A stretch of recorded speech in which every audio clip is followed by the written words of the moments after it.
Hello everyone, welcome back to learn easily channel. ಈ ಒಂದು ವಿಡಿಯೋದಲ್ಲಿ ನಾವು the peacock by Sujata Bhatt ಈ ಒಂದು ಪದ್ಯದ ಲೈನ್ ಬೈ ಲೈನ್ ಎಕ್ಸ್ಪ್ಲನೇಷನ್ ಹಾಗೆ ಸಮರಿಯ ಒಂದು ಡಿಸ್ಕಷನನ್ನು ಈ ಒಂದು ವಿಡಿಯೋದಲ್ಲಿ ನೋಡೋಣ.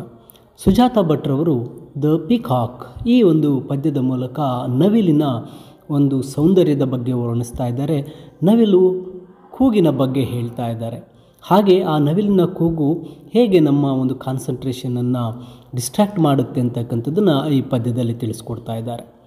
ಇಲ್ಲಿ ಮೊದಲ ಒಂದು ಸ್ಟ್ಯಾನ್ಸದಲ್ಲಿ ಸುಜಾತಾ ಭಟ್ರವರು ಹೇಳ್ತಾ ಇದ್ದಾರೆ, his loud sharp call seems to come from nowhere, then a flash of turquoise in the peepal tree, the slender neck arched away from you as he descends and as he darts away a glimpse of the very end of his tail. ನೋಡಿ, ಈ ಒಂದು ಮೊದಲ ಸ್ಟ್ಯಾನ್ಸದಲ್ಲಿ ಹೇಳಲು ಹೊರಟಿರ್ತಕ್ಕಂಥದ್ದು he's loud sharp ಕಾಲ್. He's ಅವನ ಅಂದರೆ ನವಿಲಿನ ಜೋರಾದಂತಹ ಒಂದು ಕೂಗು ನಮಗೆ ಕೇಳುತ್ತೆ. ನವಿಲು ಹಠಾತ್ತನೆ ಕೂಗುತ್ತೆ, ಅದು ಎಲ್ಲಿಂದ ಬಂತು ಅಂತ ತಿಳಿಯುವುದು ನಮಗೆ ಕಷ್ಟ. Seems to come from nowhere ಅಂದರೆ ಅದು ಎಲ್ಲಿಂದಲೋ ಬಂದಂತೆ ನಮಗೆ ಭಾಸ ಆಗುತ್ತೆ. ಏಕೆಂದರೆ ನವಿಲು ಸಾಮಾನ್ಯವಾಗಿ ಮರದ ಮೇಲೆ ಅಡಗಿರುತ್ತೆ, ಹಾಗಾಗಿ ಅದರ ಧ್ವನಿ ಎಲ್ಲಿಂದ ಬರುತ್ತೆ ಅಂತ ನಮಗೆ ತಿಳಿಯೋದಿಲ್ಲ ಅಂತ ಹೇಳ್ತಾ ಇದ್ದಾರೆ. ದೆನ್ ಎ ಫ್ಲಾಶ್ ಆಫ್ ಟರ್ಕೋಯಿಸ್, ನಂತರ ಒಂದು ಸೌಂದರ್ಯದ ಬಣ್ಣದ ಮಿಂಚು ನಮಗೆ ಕಾಣಿಸುತ್ತೆ.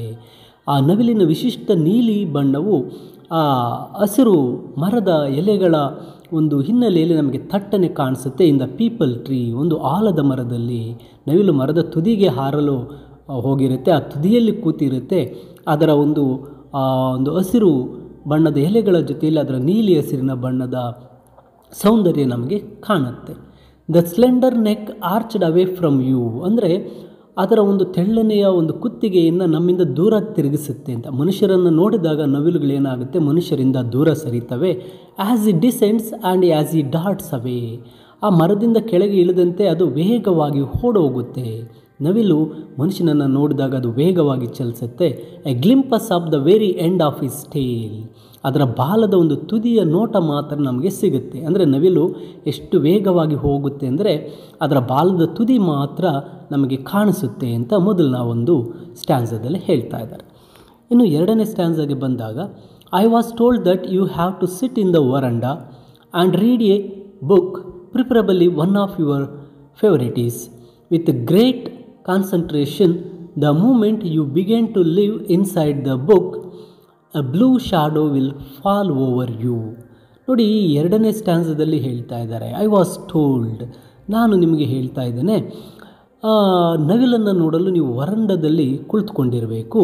And read a book, preferably one of your favourites, ಮತ್ತು ನೀವು ಒಂದು ಪುಸ್ತಕವನ್ನು ಓದ್ತಾ ಇರಬೇಕು, ಅದು ನಿಮ್ಮ ನೆಚ್ಚಿನ ಒಂದು ಫೇವ್ರೇಟ್ ಪುಸ್ತಕ ಆಗಿರಬೇಕು. ಅದು ಯಾವುದೇ ಪುಸ್ತಕ ಅಲ್ಲ, ಅದು ನಿಮ್ಮ ಒಂದು ಫೇವ್ರೇಟ್ ಬುಕ್ ಆಗಿರಬೇಕು. ಅದನ್ನು ಏಕಾಗ್ರತೆಯಿಂದ ನೀವು ಓದ್ತಾ ಇರಬೇಕು. ವಿತ್ ಎ ಗ್ರೇಟ್ ಕಾನ್ಸಂಟ್ರೇಷನ್, ತುಂಬ ಏಕಾಗ್ರತೆಯಿಂದ ಓದ್ತಾ ಇರಬೇಕು.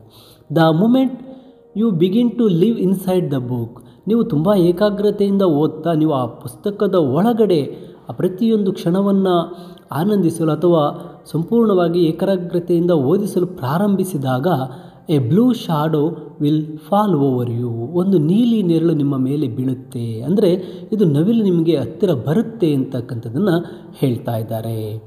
ಇನ್ನು ಮುಂದಿನ ಸ್ಟ್ಯಾನ್ಸದಲ್ಲಿ, the wind will change direction, the steady hum of bees in the bushes nearby will stop, the cat will awaken and stretch, something has broken your attention. ನೋಡಿ, ಈ ಒಂದು ಸಾಲಿನಲ್ಲಿ ಹೇಳ್ತಾ ಇದ್ದಾರೆ, the wind will change the direction, ಗಾಳಿಯು ತನ್ನ ದಿಕ್ಕನ್ನು ಬದಲಾಯಿಸುತ್ತೆ. ಅಂದರೆ ಸುತ್ತಮುತ್ತಲಿನ ಘಟನೆಗಳ ಬಗ್ಗೆ ಗಮನ ಸೆಳೆಯಲು ಗಾಳಿ ಬದಲಾಗುತ್ತೆ.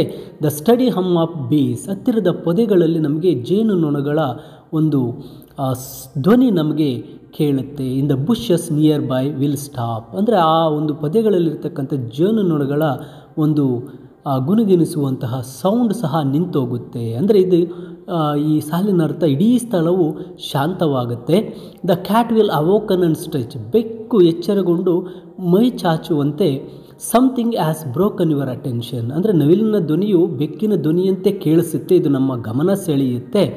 ಮತ್ತು ಅದು ಇಡೀ ಸುತ್ತಮುತ್ತಲಿನ ಪರಿಸರದಲ್ಲಿ ಒಂದು ರೀತಿಯ ಬದಲಾವಣೆಯನ್ನು ಉಂಟು ಮಾಡುತ್ತೆ ಅಂತಕ್ಕಂಥದ್ದನ್ನು ಈ ಸಾಲುಗಳಲ್ಲಿ ತಿಳಿಸಿರ್ತಾರೆ.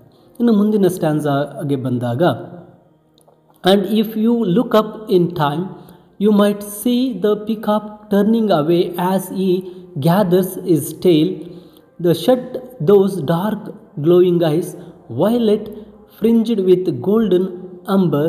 It is the tail that has to blink for eyes that are always open. ನೋಡಿ, ಈ ಕೊನೆಯ ಸ್ಟ್ಯಾನ್ಸದಲ್ಲಿ ಹೇಳ್ತಾ ಇದ್ದಾರೆ,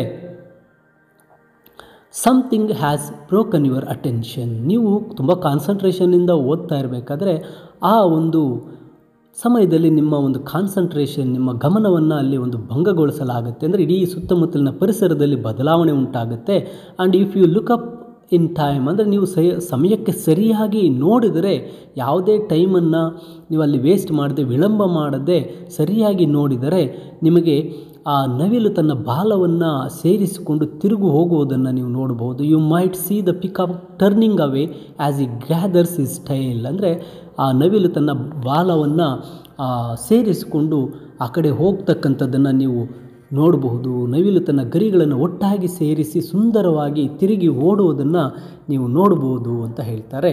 to shut those dark glowing eyes violet fringed with golden amber. ಆ ಗಾಢವಾಗಿ ಹೊಳೆಯುವಂತಹ ಕಣ್ಣುಗಳನ್ನು ಮುಚ್ಚಿ ನೇರಳೆ ಬಣ್ಣದಿಂದ ಅಥವಾ ಚಿನ್ನದ ಒಂದು ಅಂಚುಗಳಿರ್ತಕ್ಕಂತಹ ಗರಿಗಳ ಆ ಗರಿಗಳನ್ನು ನೀವು ನೋಡಬಹುದು ಅಂತ ಹೇಳ್ತಾರೆ. ಅಂದರೆ ಬಾಲದಲ್ಲಿರುವಂತಹ ಕಣ್ಣಿನಂತಹ ಮಾದರಿಗಳನ್ನು ಮುಚ್ಚಿದಂತೆ ತೋರುತ್ತೆ. ಅವು ನೇರಳೆ ಮತ್ತು ಚಿನ್ನದ ಒಂದು ಬಣ್ಣಗಳಿಂದ ಕೂಡಿದೆ ಅಂತ ಹೇಳ್ತಾರೆ. ಇನ್ನು ಕೊನೆಯ ಸಾಲುಗಳಲ್ಲಿ ಹೇಳ್ತಾ ಇದ್ದಾರೆ, it is the tail that has to blink for eyes that are always open. ಆ ಬಾಲದ ಚಲನೆಯು ನಮಗೆ ಕಣ್ಣು ಮಿಟುಕಿಸುವಂತೆ ಕಾಣುತ್ತೆ ಮತ್ತು ಅದು ಯಾವಾಗಲೂ ತೆರೆದಿರುವ ಕಣ್ಣುಗಳಾಗಿರುತ್ತೆ. ಅಂದರೆ ನವಿಲಿನ ಬಾಲದಲ್ಲಿರ್ತಕ್ಕಂತಹ ಆ ಕಣ್ಣಿನ ಮಾದರಿಗಳು ಎಂದಿಗೂ ಕಣ್ಮರೆಯಾಗೋದಿಲ್ಲ ಅಂತಕ್ಕಂಥದ್ದು ಈ ಕೊನೆಯ ಸಾಲಿನ ಅರ್ಥ ಆಗುತ್ತೆ. ಅಂದರೆ ಈ ಪದ್ಯದಲ್ಲಿ ಕವಿಯು ನವಿಲಿನ ಸೌಂದರ್ಯ ಮತ್ತು ಸ್ಥಾನವನ್ನು ನಮಗೆ ವಿವರಿಸ್ತಾ ಇದ್ದಾರೆ. ಕವಿ ನವಿಲನ್ನು ಅವನು ಅಂತ ಒಂದು ವ್ಯಕ್ತಿಗೆ ಹೋಲಿಸ್ತಾ, ನವಿಲಿನ ಧ್ವನಿಯನ್ನು ಪತ್ತೆ ಹಚ್ಚುವುದು ಕಷ್ಟ, ಅದು ಒಂದು ಆಲದ ಮರದ ತುದಿಯಲ್ಲಿ ಅಡಗಿರುತ್ತೆ. ಆ ಒಂದು ನವಿಲಿನ ವಿಶಿಷ್ಟವಾದಂತಹ ಬಣ್ಣವು ಆಲದ ಮರದ ಹಸಿರಿನ ಹಿನ್ನೆಲೆಯಲ್ಲಿ ಮಿಂಚುತ್ತಾ ಇರುತ್ತೆ. ಮನುಷ್ಯರನ್ನು ನೋಡಿದಾಗ ಅದು ತನ್ನ ತೆಳ್ಳನೆಯ ಕುತ್ತಿಗೆಯನ್ನು ತಿರುಗಿಸಿ ವೇಗವಾಗಿ ಓಡೋಗುತ್ತೆ. ಅದರದ ಬಾಲದ ತುದಿ ಮಾತ್ರ ನಮಗೆ ಕಾಣುತ್ತೆ. ನವಿಲನ್ನು ನೋಡಲು ಕವಿ ಒಂದು ಸಣ್ಣವಾದಂತಹ ಕ್ರಿಯೆಯನ್ನು ವಿವರಿಸ್ತಾ ಇದ್ದಾರೆ. ಒಬ್ಬರು ಆ ವರಾಂಡದಲ್ಲಿ ಕುಳಿತು ತಮ್ಮ ನೆಚ್ಚಿನ ಪುಸ್ತಕವನ್ನು ಏಕಾಗ್ರತೆಯಿಂದ ಓದಿದಾಗ, ಆ ಓದುಗರು ಆ ಪುಸ್ತಕದ ಲೋಕದಲ್ಲಿ ಸಂಪೂರ್ಣವಾಗಿ ಮುಳುಗಿದಾಗ ಒಂದು ನೀಲಿ ನೆರಳು ಅವರ ಮೇಲೆ ಬೀಳುತ್ತೆ. ಅಂದರೆ ಗಾಳಿಯ ದಿಕ್ಕು ಬದಲಾಗುತ್ತೆ. ಆ ನೀಲಿ ನೆರಳು ಅಂದರೆ ಒಂದು ಡಿಸ್ಟರ್ಬೆನ್ಸ್ ಅಂತ. ಗಾಳಿಯ ದಿಕ್ಕು ಬದಲಾಗುತ್ತೆ, ಸುತ್ತಮುತ್ತಲಿನ ಸ್ಥಳವು ಶಾಂತವಾಗುತ್ತೆ. ಬೆಕ್ಕು ಎಚ್ಚರಗೊಂಡು ಮೈ ಚಾಚುವಂತೆ ಆ ನವಿಲಿನ ಧ್ವನಿ ನಮಗೆ ಕೇಳುತ್ತೆ. ನಾವು ಅದನ್ನ ಸರಿಯಾಗಿ ಸಮಯಕ್ಕೆ ಸರಿಯಾಗಿ ನೋಡಿದರೆ ಆ ವ್ಯಕ್ತಿಗೆ ನವಿಲನ್ನು ನೋಡಲು ಸಾಧ್ಯ ಆಗುತ್ತೆ. ಅದು ತನ್ನ ಎಲ್ಲ ಗರಿಗಳನ್ನು ಒಟ್ಟಿಗೆ ಸೇರಿಸಿ ಸುಂದರವಾಗಿ ತಿರುಗುತ್ತೆ. ನೇರಳೆ ಒಂದು ಅಂಚಿರ್ತಕ್ಕಂತಹ ಚಿನ್ನದ ಆ ಒಂದು ಫಿಲ್ಲನ್ನು ಹೊಂದಿರತಕ್ಕಂತಹ ಕಣ್ಣಿನ ಮಾದರಿಯಂತೆ ಅದರ ಬಾಲದ ಗುರುತು ನಮಗೆ ಕಾಣುತ್ತೆ. ಆ ಬಾಲದ ಚಲನೆಯನ್ನು ಮಿಟುಕಿಸೋದಕ್ಕೆ ಹೋಲಿಸಲಾಗಿದೆ.